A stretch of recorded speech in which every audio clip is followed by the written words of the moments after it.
Boa noite. Tô feliz em vê-los aqui, feliz em vê-los cantando da maneira como estão cantando. Um culto que fala sobre a vinda do Senhor Jesus é um culto totalmente diferente dos demais cultos. É um culto que mexe conosco. Por quê? Porque a vinda de Jesus a esse mundo é a esperança do cristão. Não tem outra esperança para nós. Qual a esperança? Nós esperamos alguma coisa num governo que vai surgir, num homem, num político, num religioso. A confiança neste mundo, ela não serve de nada, ela não vale de nada. A confiança em homens é uma confiança perdida. O apóstolo Paulo fala: se a nossa esperança em Cristo se basear apenas nas coisas deste mundo, nós somos as pessoas mais miseráveis. Não temos esperança. Esse mundo não tem esperança. E eu creio que faltam mensagens, faltam estudos, falta pregação sobre a vinda de Jesus.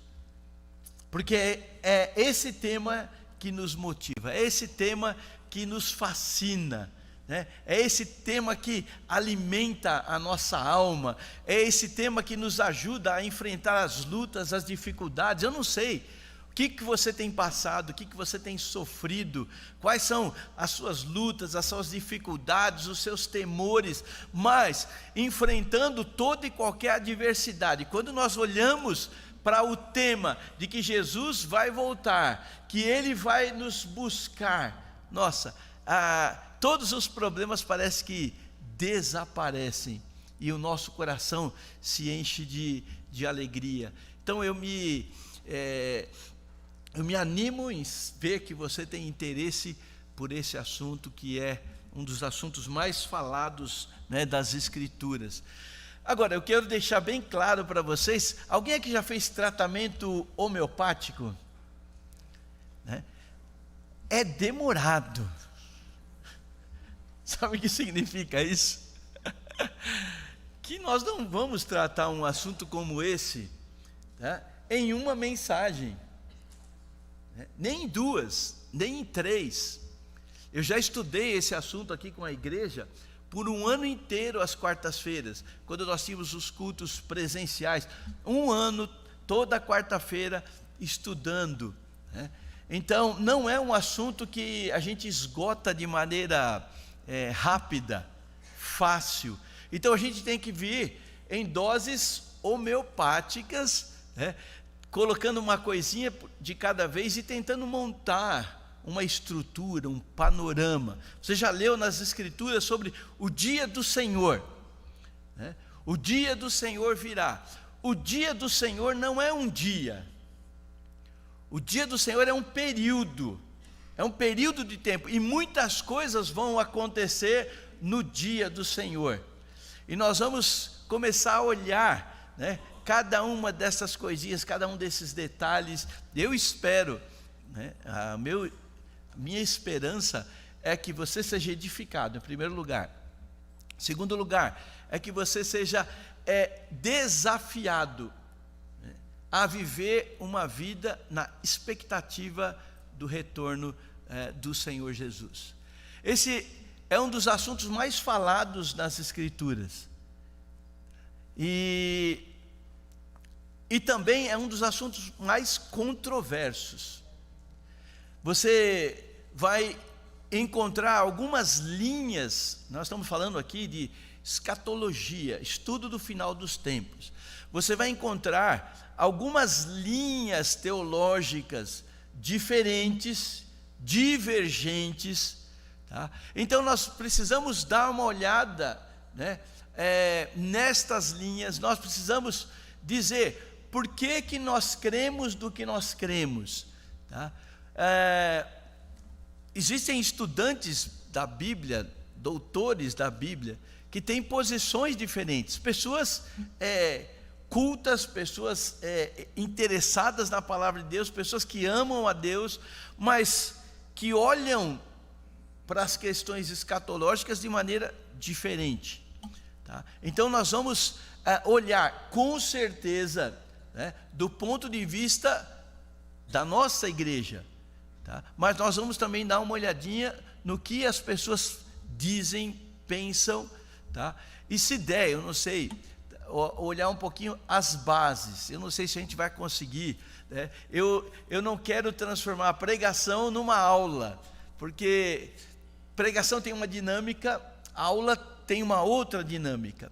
Então eu vou tentar aqui fazer um jeitinho para a gente poder entender o assunto, esclarecer o assunto para muitos de vocês. Eu quero orar nesse momento, eu quero convidar você a orar comigo, você que está em casa também, a orar nesse momento, pedindo em primeiro lugar que o Espírito Santo abra nossa mente, né? Que Ele trabalhe no nosso coração, para que a gente entenda qual é o recado que Deus tem para nós, qual é o recado que Deus tem para você, qual é o recado que Deus tem para mim nessa noite. Vamos orar. Pai, nós queremos agradecer, porque temos um grande privilégio de nos reunir como igreja, como teu povo, e estudar a tua palavra. Pai, neste momento, nós pedimos a atuação do teu Espírito Santo nas nossas vidas, tanto daqueles que aqui estão, como aqueles que estão em casa.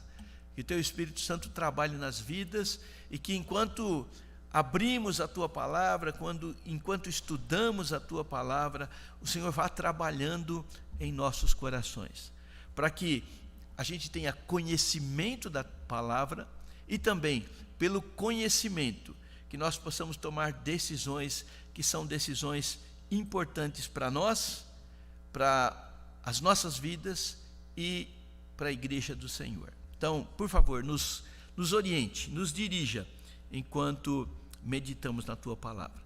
Pai, se alguém nos assiste, ou se alguém presente nesse local, que ainda não tem uma certeza de salvação, nós cantamos aqui músicas, hinos, que falam do céu, que falam da vinda do Senhor, que falam de um momento tão precioso que o Senhor vai nos levar para o lar.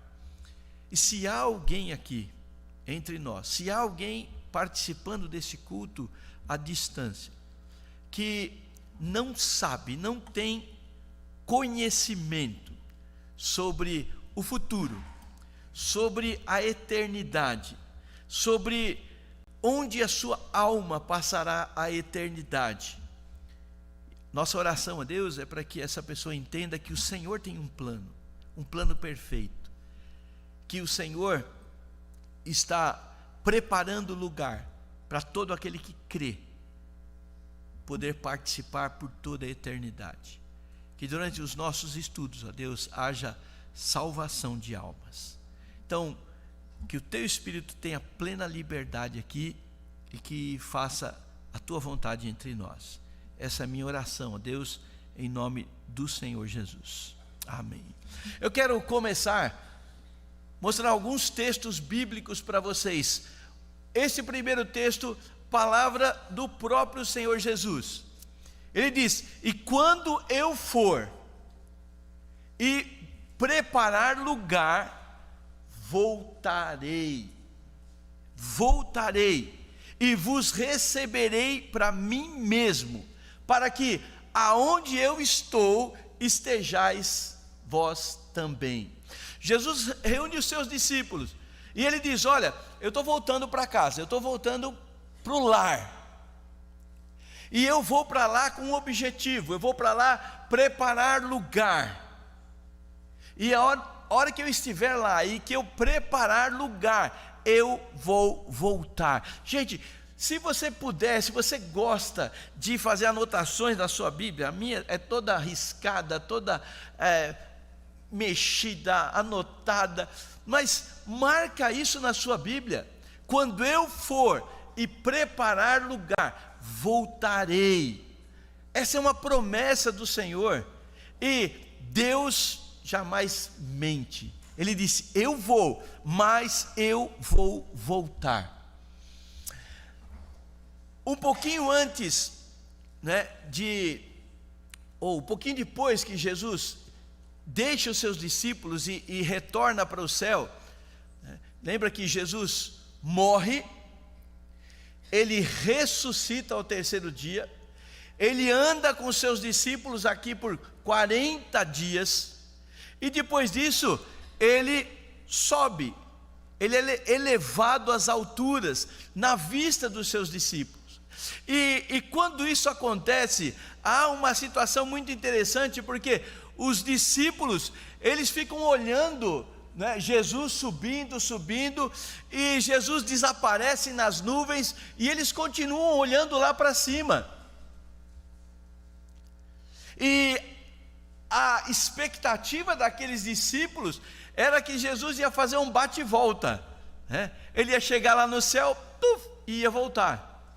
E eles continuaram olhando para cima, e Deus é obrigado a destacar anjos para virem até eles. E olha só o que os anjos dizem: varões galileus, por que vocês estão olhando para as alturas? Por que você está olhando para o céu? E aí eles fazem essa declaração: esse Jesus, que dentre vós foi assunto aos céus, virá do mesmo modo como o viste subir. Os anjos estão dizendo: está vendo a maneira como vocês o viram ser elevado lá para as alturas? Dessa mesma maneira vocês vão vê-lo retornando para esse mundo. Paulo, escrevendo para Tito, ele vai fazer um alerta, e eu acho que é esse alerta que deve ser importante, ser útil para nós. Ele vai dizer: vivamos no presente século, ou seja, nesse tempo que nós estamos vivendo, né? O presente século para eles ali era o primeiro século. E ele diz para eles: olha, vivam no seu século, no seu momento de vida. Ele diz: vivam de maneira sensata, vivam de maneira justa, vivam de maneira piedosa, aguardando a bendita esperança e a manifestação da glória do nosso grande Deus e Salvador Jesus Cristo. Nós vivemos há 20 séculos na frente daquele povo, mas esta verdade, essa orientação, essa instrução ainda é válida para nós. É como se Paulo estivesse aqui dizendo a mesma coisa para nós: vivamos no nosso presente século 21, da mesma maneira, de maneira sensata. Cristãos precisam viver de maneira sensata, de maneira justa, de maneira piedosa, aguardando a manifestação. Jesus pode se manifestar agora, nesse exato momento.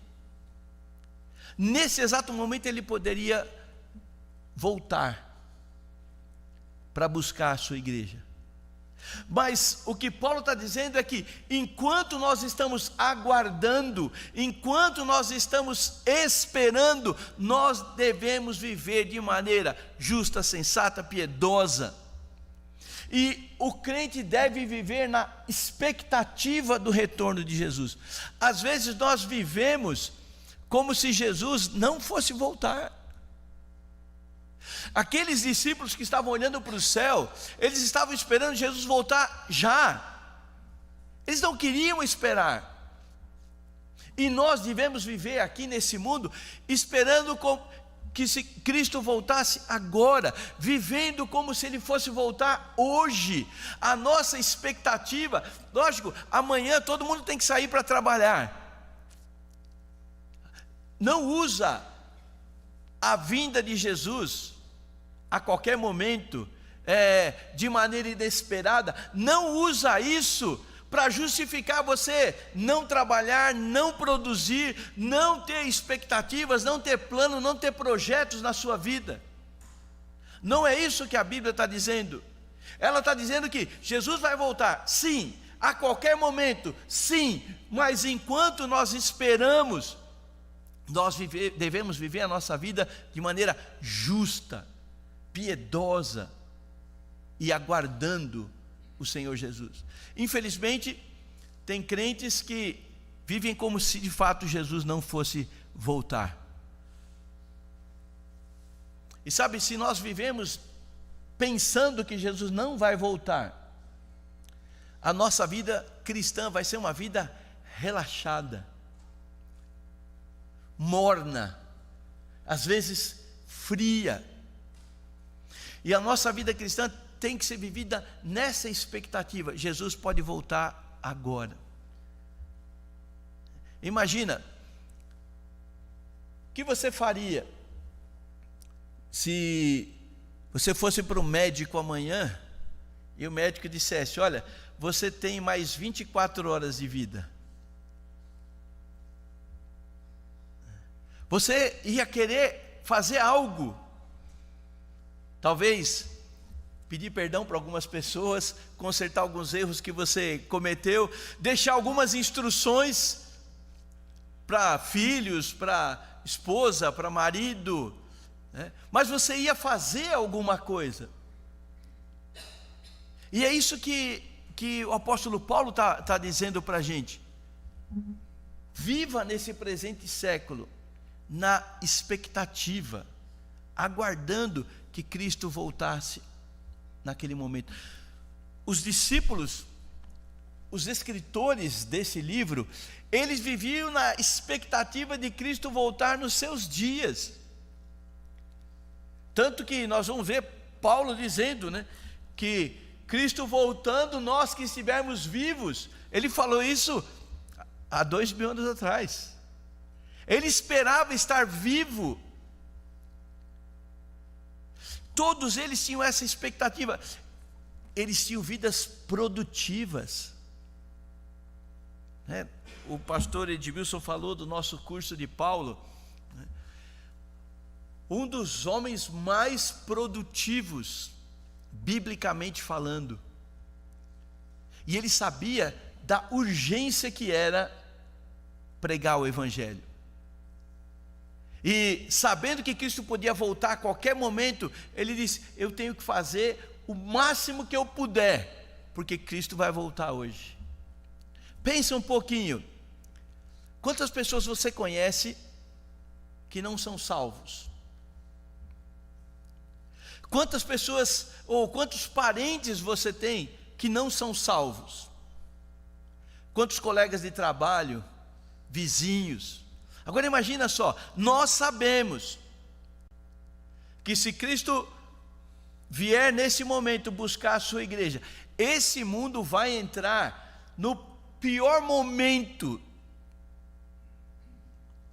Esse mundo vai experimentar algo que ele nunca experimentou. As pessoas que estiverem aqui vão passar pelo maior sofrimento. Se vocês acham que está difícil viver nesse mundo, não queiram saber, não queiram experimentar esse mundo a partir do momento que Jesus retirar a sua igreja daqui. E tendo esse entendimento que poderia ser hoje, talvez nós estaríamos fazendo mais, muito mais.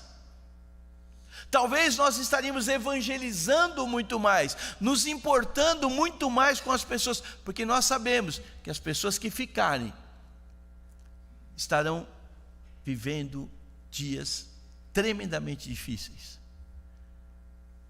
Mas o que aconteceu com a história é que Jesus não voltou. Jesus subiu, 1 ano se passou, nada, 2, nada, 3, nada, 4, 10 anos. E o que acontece quando a gente espera uma coisa e essa coisa não acontece no nosso tempo? Começam a ouvir aquelas interrogações, né? Será? Será que sim? Será que não? E Pedro faz uma uma citação muito interessante, porque Jesus não voltava, então pessoas começaram a levantar questões. Olha só, é esse questionamento, né? Tendo em conta, antes de tudo, que nos últimos dias, olha, Paulo está falando, nos últimos dias, nos dias deles até, nos últimos dias virão escarnecedores com os seus escárnios, andando segundo as suas próprias paixões e dizendo: onde está a promessa da sua vinda? Porque desde que os nossos pais dormiram, todas as coisas permanecem como desde o princípio da criação. O que acontece quando a gente espera alguma coisa e ela não acontece no nosso tempo, né? Nós tendemos, humanamente falando, nós tendemos a desanimar, nós tendemos a não pensar sobre ela, nós tendemos a ter dúvidas se aquilo que nós esperamos de fato vai acontecer, não vai acontecer. E isso não é diferente com a questão bíblica. Jesus não voltou naqueles dias, e as pessoas começaram a ter dúvida: será que ele vai voltar mesmo? Será que Cristo retorna para esse mundo?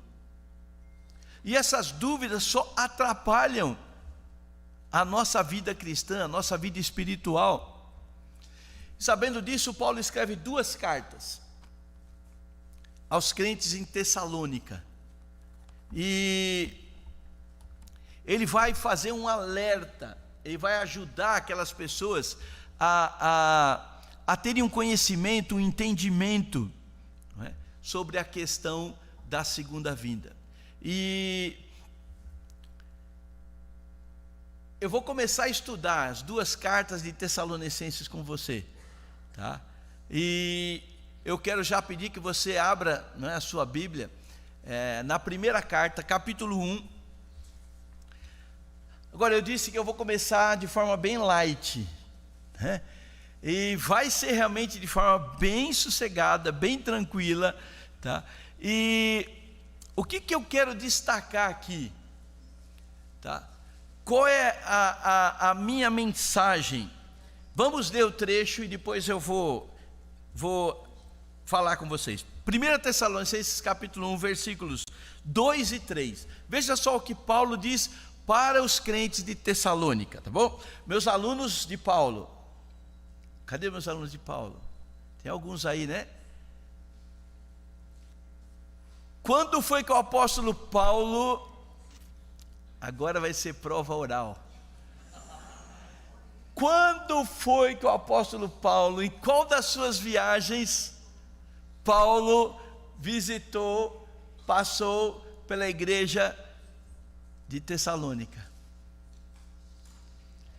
Eu não vou dar diploma para ninguém se não acertar.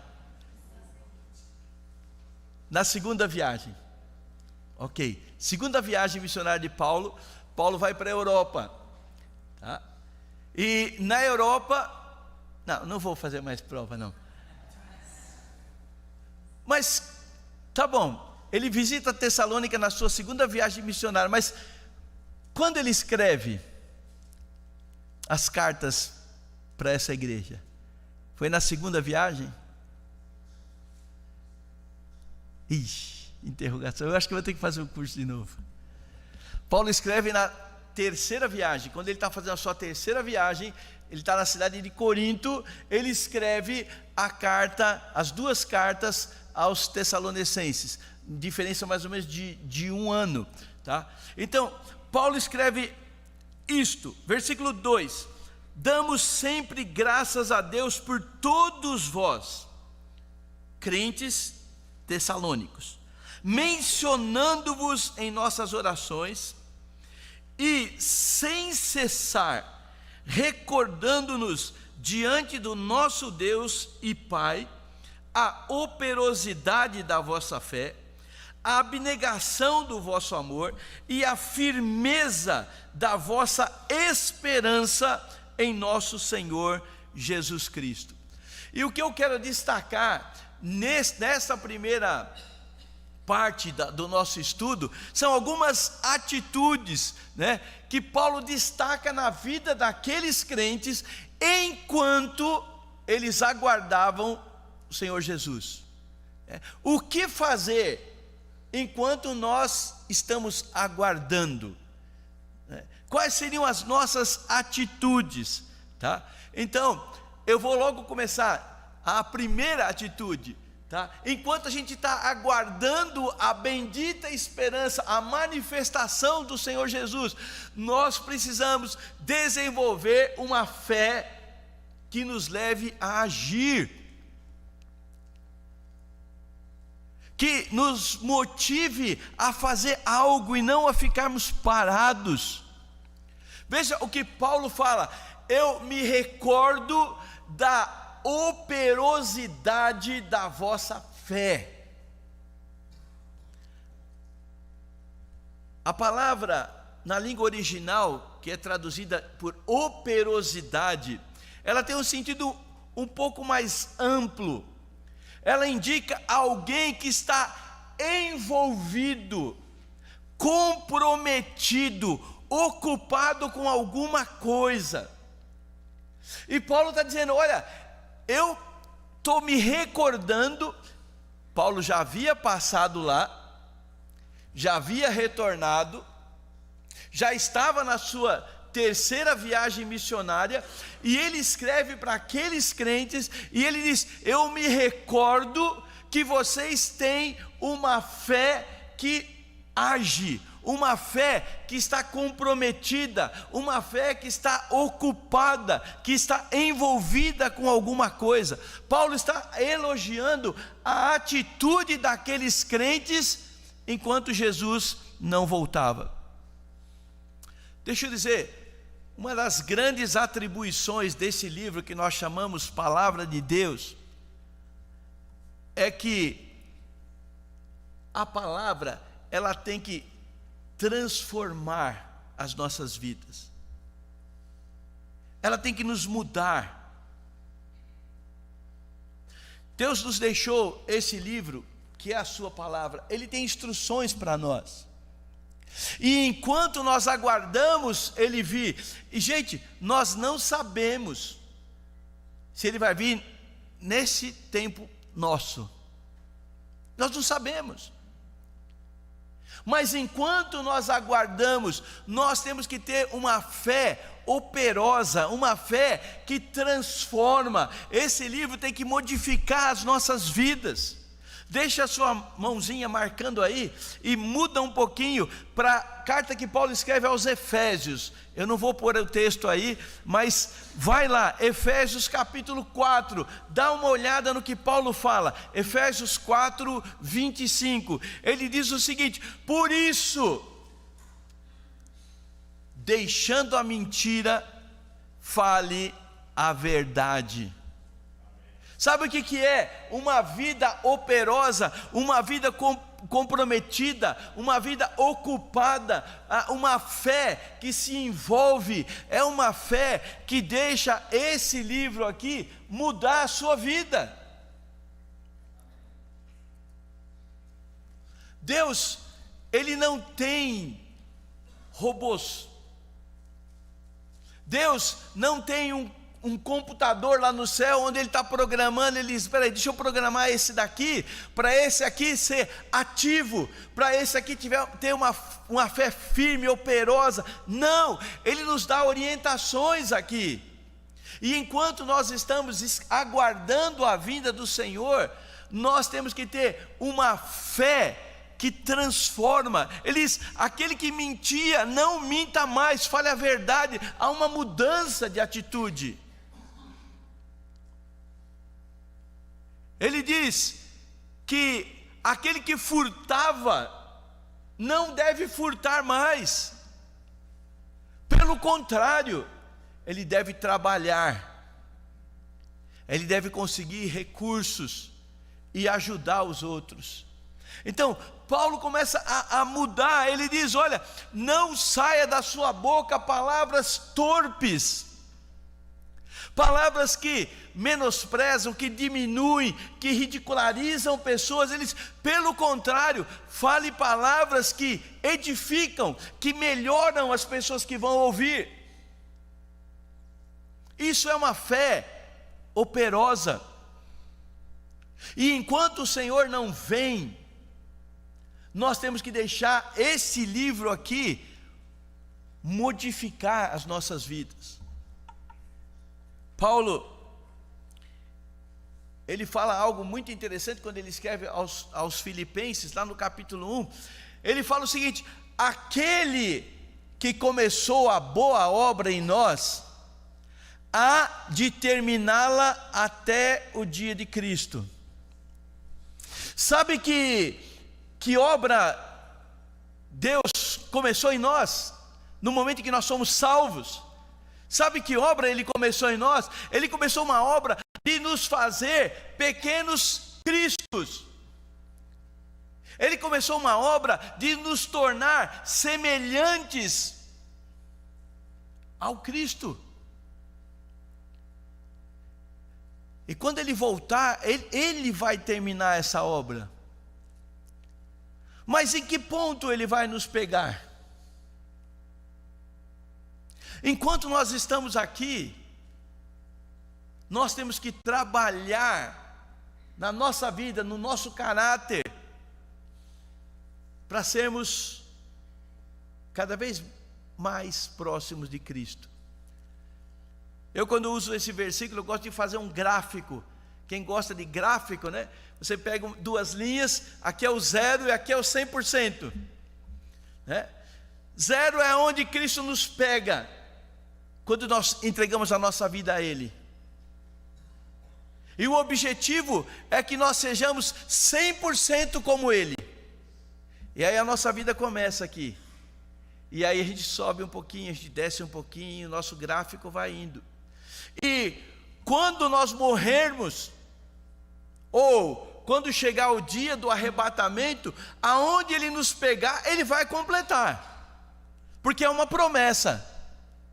Mas não é porque nós temos essa promessa que a gente vai ficar lá no 0, dizendo, bom, Ele vai completar mesmo, então eu vou viver uma vida relaxada, e quando Ele vier, Ele faz tudo o que tem que fazer. Não, Ele deixou esse livro aqui para nos moldar. Então, irmãos, enquanto nós estamos aguardando, nós temos que ter uma fé operosa. Outra coisa que é importante é que a nossa fé, gente, ela tem que ser vista, ela tem que ser observada, ela tem que ser mensurada pelos outros. Tiago, escrevendo para os crentes, dá uma olhada, fica com a sua Bíblia aí na mão, em Tessalônica, tá? Tessalonicenses, mas dá uma olhada no que Paulo escreve, ou que Tiago escreve lá no capítulo 2, carta de Tiago, capítulo 2, vamos ler versículos 18, olha só, começando no versículo 18, tá bom? Eu vou ler um texto um pouco mais longo, Tiago 2, 18, olha o que diz aqui: mas alguém dirá, tu tens fé e eu tenho obras. Olha só o que ele está dizendo. São duas pessoas conversando. E um diz, olha, eu sou um homem de muita fé. E o outro diz, eu faço muitas coisas. E eles estão discutindo aqui. Eu tenho muita fé, eu tenho muitas obras. Ele diz, olha, alguém dirá, tu tens fé e eu tenho obras. Agora, olha só, mostra-me a tua fé sem obras. Mostra que você tem fé, se você não tem obras. E, gente, obras aqui, nós não estamos falando em caridade, nós não estamos falando, esqueci que eu estou sem microfone e o pessoal de casa não vai me ouvir, né? Obras, nós não estamos falando em dar esmola, em fazer caridades. Quando esse livro aqui fala de boas obras, ele está falando em obediência a Deus. Nós somos salvos pela graça de Deus. Boas obras não nos salvam, mas a Bíblia diz, Paulo diz em Efésios capítulo 2, que nós somos criados em Cristo Jesus para fazer boas obras, não salvos. Não fazer boas obras para ser salvos, mas boas obras porque somos salvos. E a pergunta é: me mostra a sua fé sem obediência. Me mostra a sua fé sem nenhum tipo de ação. Fé é algo que tem que ser visto, não falado. Está cheio de gente dizendo: eu tenho muita fé em Deus. O Tiago disse: você tem fé em Deus? Faz muito bem, até os demônios têm fé em Deus. Pior, hein? Demônio treme diante de Deus.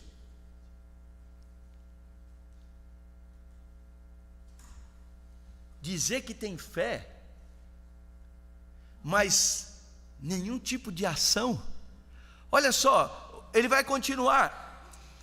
Ele diz: mostra-me a tua fé sem obras, e eu, com as minhas obras, mostrarei a minha fé.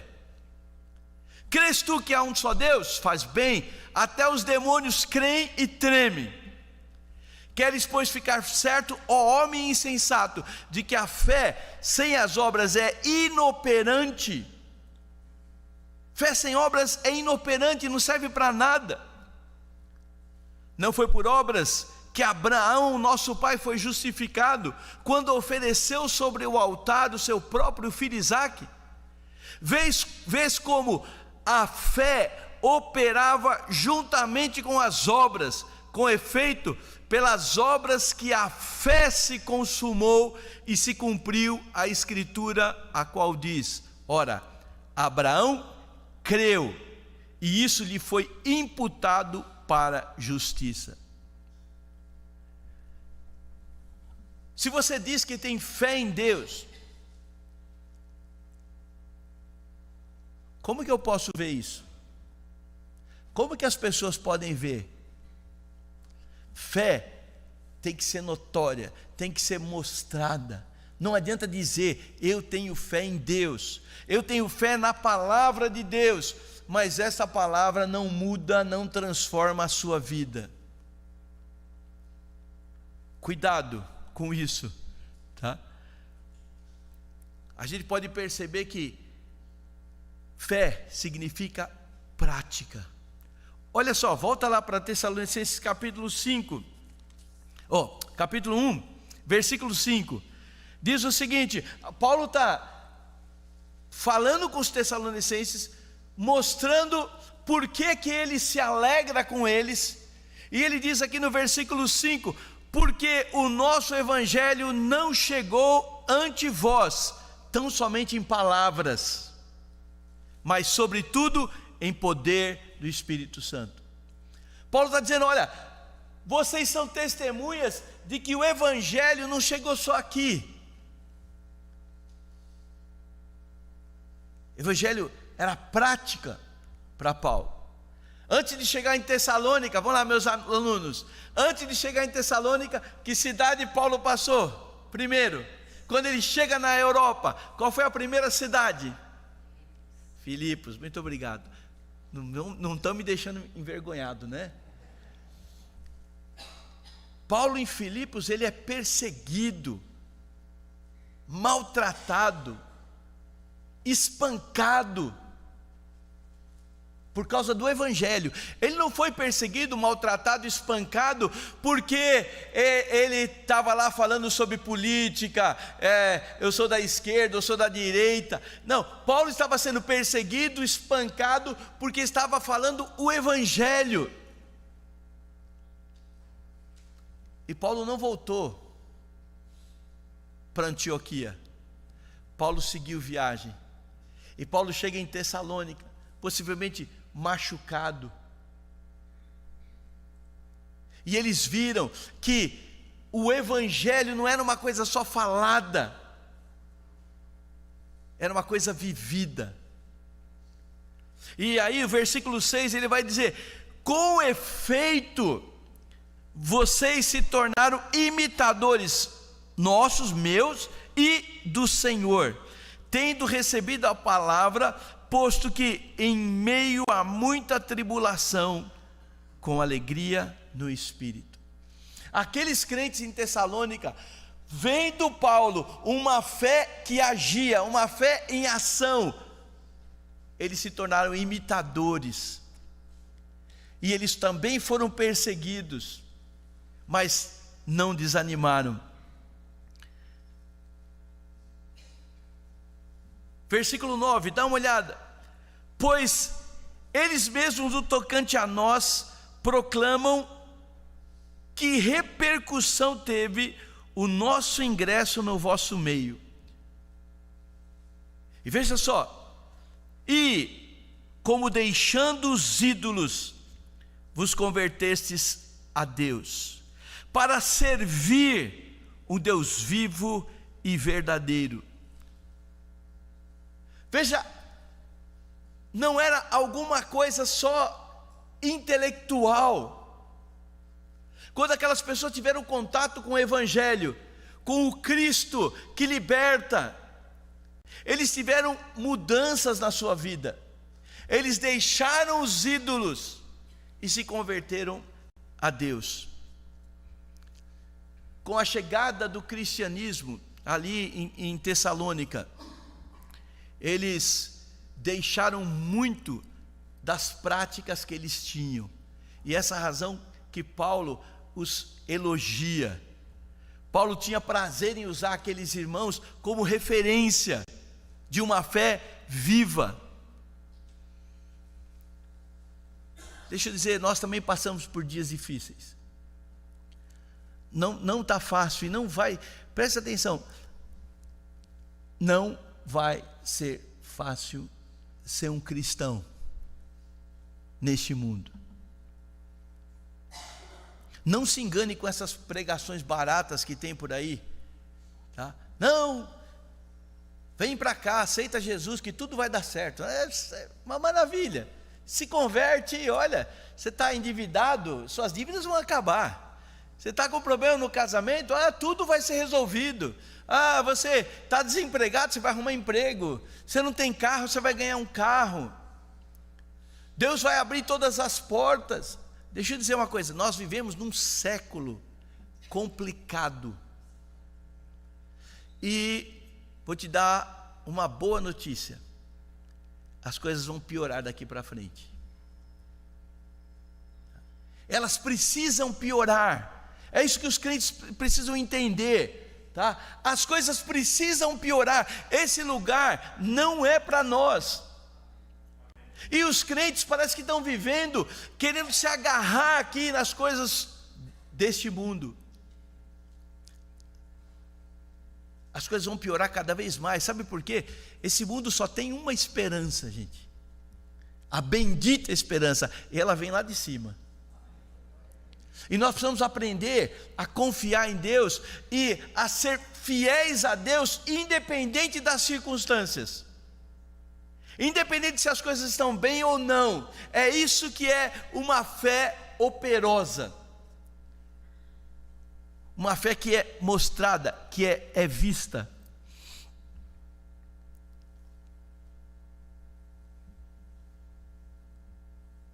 Diante das situações difíceis, dos problemas, das lutas, das dores, nós temos que mostrar que nós confiamos em Deus.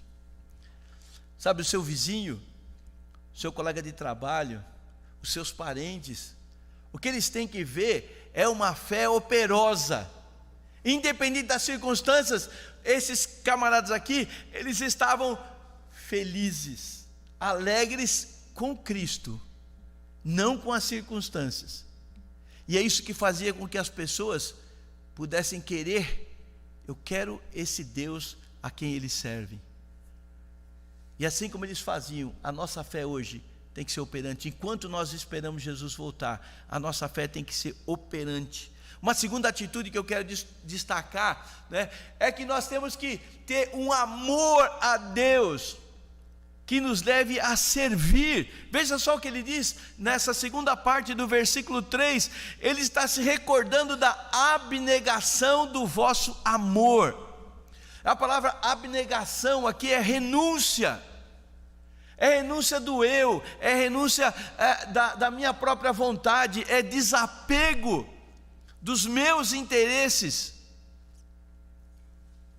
É uma vida de sacrifício ao Senhor. No original, como eu falei, ela tem uma abrangência um pouquinho maior. Seria mais ou menos como isso. É um trabalho, abnegação, é um trabalho intenso, mesmo que isso cause dor e sofrimento. Paulo está dizendo: eu me recordo do seu trabalho, mesmo que com sofrimento, vocês estão continuando amando a Deus. Lembra que Jesus disse: qual era o grande mandamento? Amar a Deus de todo o seu coração, toda a sua alma, todo o seu entendimento e toda a sua força. Se você olhar aqui no versículo 8 do nosso texto, você vai encontrar isso: porque de vós repercutiu a palavra do Senhor, não só na Macedônia e Acaia, mas também por toda a parte se divulgou a vossa fé para com Deus, a tal ponto de não termos necessidade de acrescentar coisa alguma. O amor desses camaradas para com Deus era de tal forma que em toda aquela região se repercutiu, tanto na Macedônia, aonde ficava Tessalônica, como em Acaia, que é Corinto, onde Paulo está agora escrevendo a carta. Ele está dizendo: em toda essa região está se repercutindo o amor que vocês têm para com o Senhor. Eles deixaram os ídolos e se converteram a Deus. Tessalônica era uma cidade muito popular, muito famosa, uma cidade que era bem parecida com São Paulo, uma cidade cosmopolita, e havia ali todo tipo de gente, e eles haviam adotado tanto a cultura grega como a cultura romana, incluindo os deuses.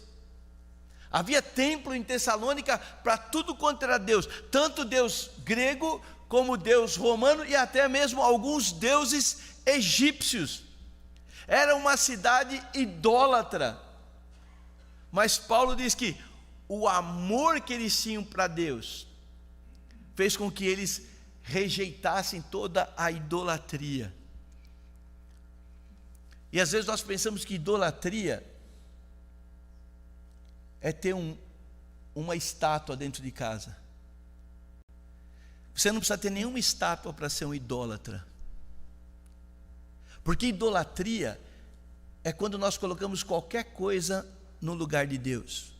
Sabe que Deus tem que ter o lugar número 1 na minha vida, na sua vida. E quando nós colocamos alguma coisa no lugar de Deus, nós somos acusados de idolatria. E talvez está cheio de idólatras aqui. Talvez você idolatra seu marido, sua esposa. Talvez você idolatra o seu filho, idolatra os seus pais, idolatra a sua casa, idolatra o seu dinheiro, idolatra a sua saúde, idolatra a sua beleza, a sua juventude, qualquer coisa, gente, que assume o lugar de Deus, isso é um ídolo. E esses crentes aqui de Tessalônica, eles tiveram uma fé tão marcante, tão atuante, que eles conseguiram amar mais a Deus do que a qualquer outra coisa. Eles estavam passando por muitas dificuldades, por muitas provas, por muitas lutas, mas não desanimavam, continuavam amando a Deus acima de todas as coisas. E enquanto nós esperamos Jesus voltar, nós precisamos desenvolver esse amor que nos leve a servir a Deus. sabe? Eles pegaram literalmente os ídolos e tiraram os ídolos para servir a Deus. E talvez você tenha que tirar ídolos do seu coração para poder servir a Deus. O que está ocupando o lugar número 1 na sua vida? É preciso tirar. Isso é amar a Deus acima de todas as coisas. E talvez tem gente aqui que precise tirar, realmente, ídolos. Por que você não está servindo a Deus? Por que você não está usando o seu dom, os seus talentos? Talvez porque tem alguma coisa ocupando o lugar de Deus. Enquanto nós aguardamos a vinda dEle, nós precisamos desenvolver um amor que nos leve a servir. E por fim, nós precisamos então ter convicção. Convicção, ele fala: eu me recordo da firmeza da vossa esperança. Não importa o que estava acontecendo, eles não se deixavam mover da esperança que eles tinham, que Jesus Cristo ia voltar. Eles estavam firmes na esperança. O versículo 10 diz para nós isto, né? Para aguardardes dos céus o seu Filho Jesus Cristo, a quem Ele ressuscitou dentre os mortos, Jesus, que nos livra da ira vindoura.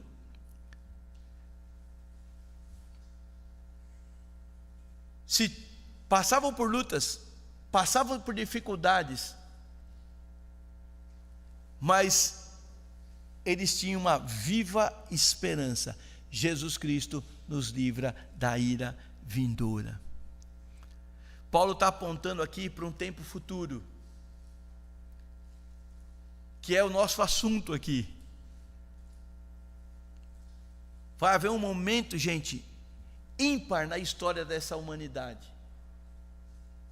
onde Deus vai derramar sobre esse mundo a sua ira. Todos nós estamos experimentando, gente, o amor de Deus.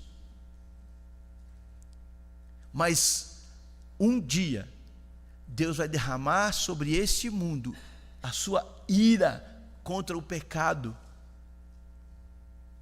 E Paulo está dizendo aqui que a esperança deles era tal, a firmeza deles era tal, que eles aguardavam que Jesus viesse livrá-los de uma ira futura, de um tempo futuro. Se você tem a sua Bíblia aí, vai lá para Mateus capítulo 24. Mateus capítulo 24, versículo 21. Jesus está falando sobre esse tempo futuro. E olha só o que ele diz no versículo 21, Mateus 24, 21, Jesus diz o seguinte: porque naquele tempo haverá grande tribulação, como desde o princípio do mundo até agora não tem havido, nem haverá jamais. Jesus está apontando para um tempo onde Deus vai derramar sobre esse mundo a sua ira. E os crentes de Tessalônica, eles estavam firmes, sabendo que o Senhor nos livrará do dia da ira.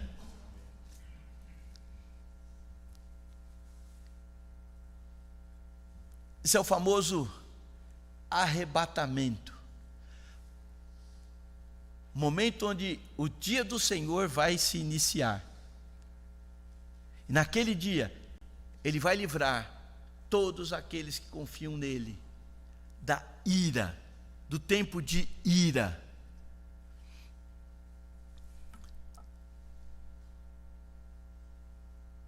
Eu espero que você que está aqui já tenha tido fé em Cristo. Eu espero que você que está lá do outro lado da tela já tenha colocado a sua fé em Cristo. Jesus diz aqui que um dia, Ele irá derramar, Deus irá derramar sobre esse mundo a sua ira. Mas tem uma promessa para aquele que crê: ele vai ser tirado, ele não vai estar incluído nisso. Deus vai tirar o seu povo daqui primeiro, para depois derramar sobre esse mundo a ira. Mas Jesus, até então, não voltou. E o que estava acontecendo? Crentes estavam morrendo. E eles começaram a ficar em dúvidas. O que acontece? Porque eles estavam esperando Jesus voltar. Mas Jesus não estava voltando. E aí, um morre, o outro morre, parentes morrem. E agora? Eles ficam com dúvidas. E aí Paulo vai tentar explicar para eles o que vai acontecer. Como vai acontecer? Por que eles podiam ficar em paz? Então Paulo, ele vai no capítulo 4, vira sua Bíblia para lá, ele vai começar a falar conosco, né? Capítulo 4, versículo 13, ele diz: não queremos, porém, irmãos, que sejais ignorantes com respeito aos que dormem, para não entristecerdes com os demais que não têm esperança. E Paulo está dizendo: olha, eu vou escrever algo para vocês, eu vou mostrar algo para vocês, tá? Paulo não está ofendendo, tá bom? Ignorância aqui não é uma ofensa, é falta de informação. E quando nós temos falta de informação, tá? Nós podemos ficar emocionalmente abalados. Mas quando nós temos a informação precisa, nós nos mantemos em paz, seguros. E aí Paulo vai dizer para eles como vai se dar, tá, o arrebatamento daqueles que confiam em Jesus Cristo. Se você pegar comigo o versículo 14, olha só o que Paulo diz: pois se cremos que Jesus morreu e ressuscitou, assim também Deus, mediante Jesus, trará em sua companhia os que dormem. Paulo diz: fique tranquilos com os que morreram, com os crentes que já morreram. Por quê? Porque o Senhor vai trazer em sua companhia os que dormem. Um dia Jesus vai vir até as nuvens buscar a sua igreja. E ele não vem sozinho. Ele diz: trará em sua companhia aqueles que dormem. Paulo está fazendo referência aqui aos que morreram. Onde estão as pessoas que morreram em Cristo?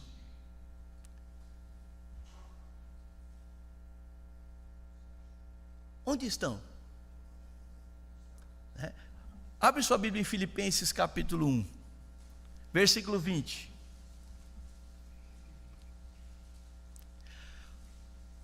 Olha só o que Paulo fala, Filipenses 1, 20. Ele diz: segundo a minha ardente expectativa e esperança de que em nada serei envergonhado, antes, com toda ousadia, como sempre, também agora, será Cristo engrandecido no meu corpo, quer pela vida, quer pela morte. Porquanto, para mim o viver é Cristo e o morrer é lucro. Entretanto, se o viver na carne traz fruto para o meu trabalho, já não sei o que escolher. Ora, de um lado estou constrangido, tendo o desejo de partir e estar com Cristo, o que é incomparavelmente melhor. Estevão, primeiro mártir da era cristã, quando ele foi apedrejado, estava prestes a morrer, ele olha para o céu e ele vê Jesus à direita do Pai. Paulo diz que Cristo, escrevendo aos Colossenses, ele vive à direita do Pai. O autor de Hebreus diz que Jesus está à direita da majestade nas alturas. quando um crente morre, o seu corpo é sepultado nessa terra. A sua alma não está dormindo, a sua alma está com Cristo. E Paulo vai dizer para os crentes lá: não fiquem preocupados, não fiquem atormentados, porque aqueles que morreram em Cristo estão com o Senhor, e no dia que Jesus voltar para arrebatar a sua igreja, olha que interessante, no dia em que Jesus voltar para arrebatar a sua igreja, Ele vai trazer com Ele os que dormem. Então, o que é que Jesus está trazendo? A alma, o espírito daqueles. E ele diz mais, versículo 16, ele diz para nós: porquanto o Senhor mesmo, dada a sua palavra de ordem, ouvida a voz do arcanjo e ressoada a trombeta de Deus, descerá dos céus, e os mortos em Cristo ressuscitarão primeiro. Não fique preocupado com os que morreram, porque os que morreram naquele dia vão vir com Ele. E o que vai ressuscitar aqui? O corpo. Vamos pegar um exemplo aqui, o apóstolo Paulo já está com o Senhor. Ele diz: eu preferia partir e estar com Cristo, que é incomparavelmente melhor. Ele já tem 2000 anos lá com Cristo. O corpo de Paulo possivelmente não tem nada, uma poeira, um pozinho, um grãozinho. Mas o que ele está dizendo é o seguinte: não se preocupa, quando Jesus vier arrebatar a sua igreja, Ele traz a alma dos que dormem. O corpo de Paulo vai sair da sepultura, ele vai sair do solo, e o que vai acontecer é que o corpo de Paulo vai receber novamente o seu espírito, e ele vai ser o Paulo completo. Hoje, Paulo está com corpo e alma no céu, com alma e espírito no céu e corpo na terra. Mas nesse dia, no dia glorioso do Senhor, todos os que morreram em Cristo vão ser ressuscitados, e vão ter novamente a maneira como Deus, sabe como Deus nos criou?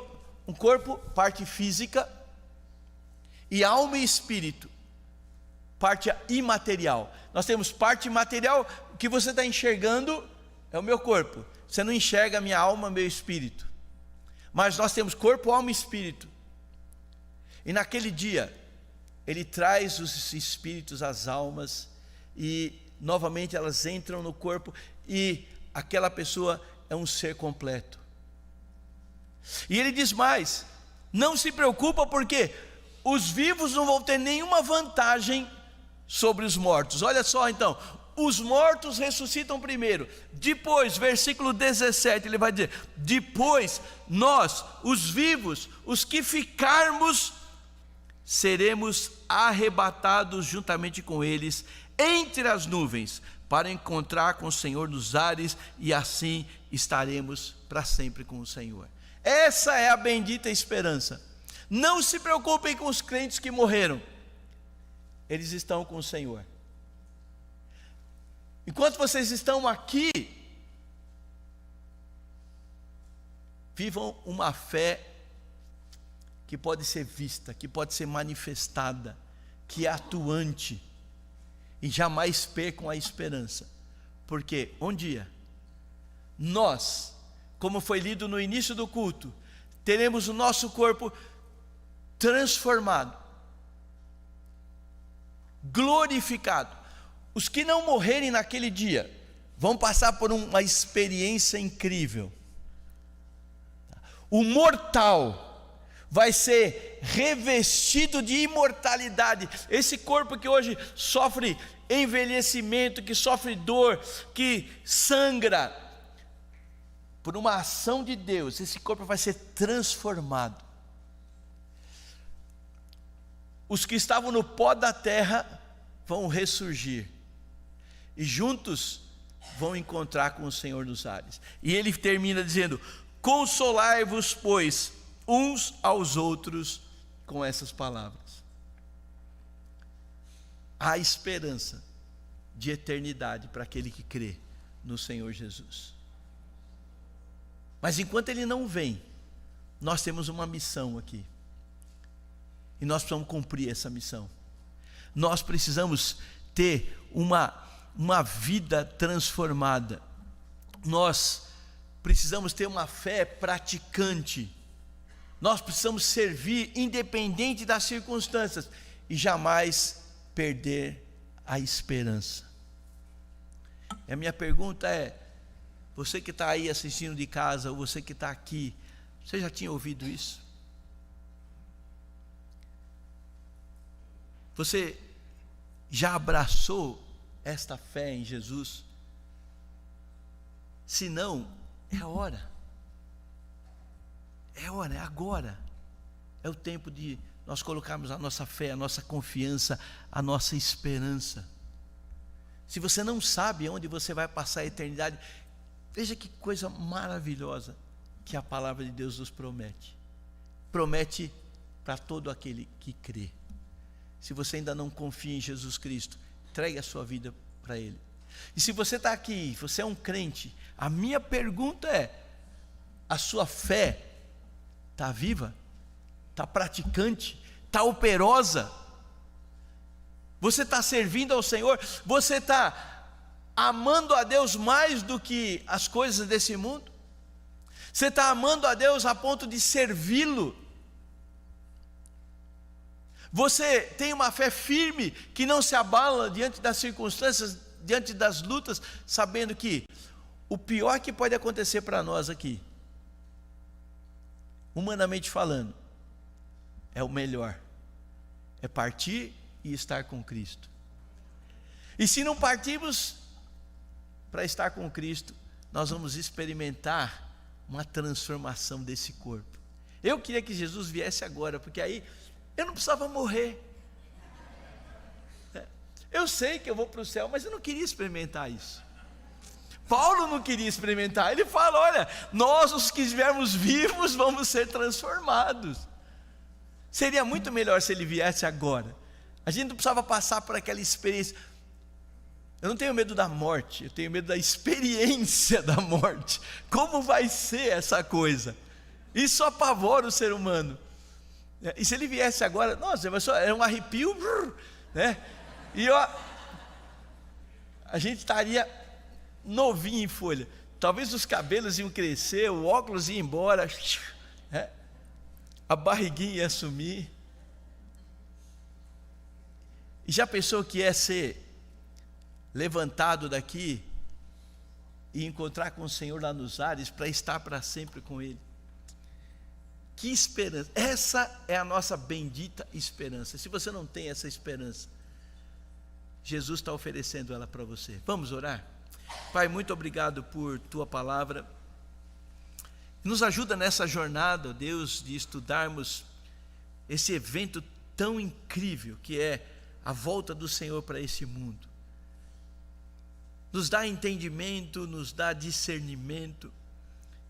E que quanto mais estudamos a Tua palavra, mais sejamos animados, mais sejamos motivados a servir o Senhor, mais sejamos motivados a manter a nossa fé firme, a nossa esperança firme no Senhor, e que possamos viver aqui nesse mundo,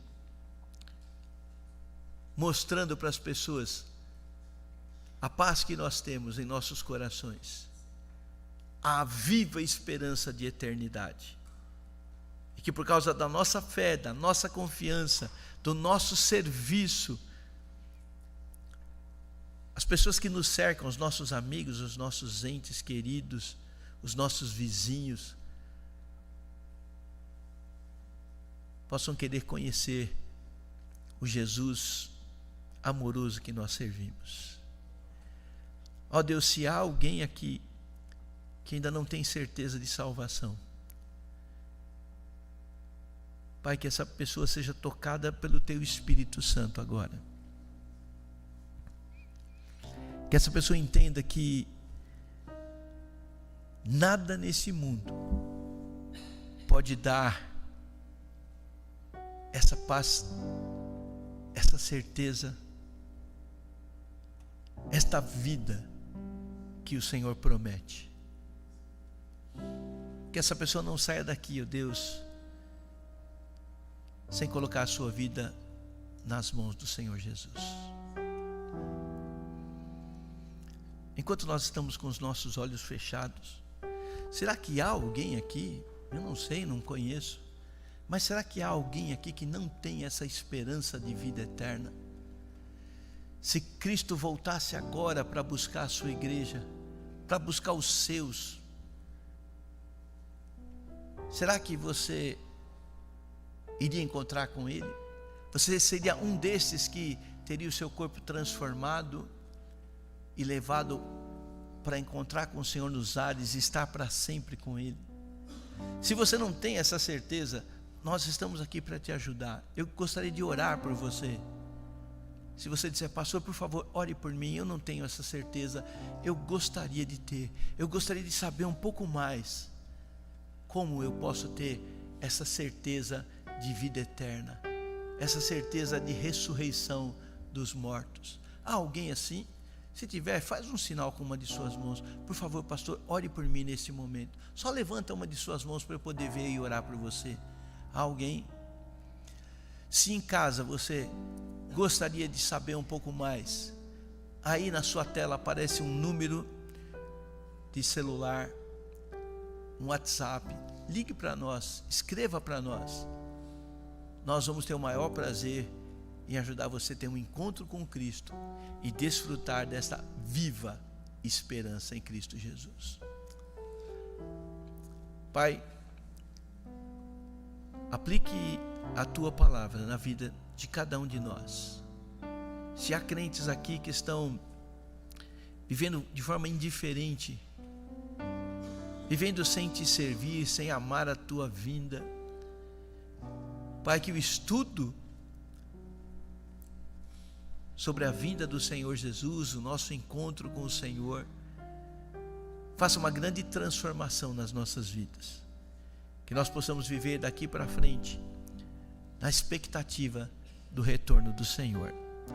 É a minha oração, Pai, em nome de Jesus. Amém.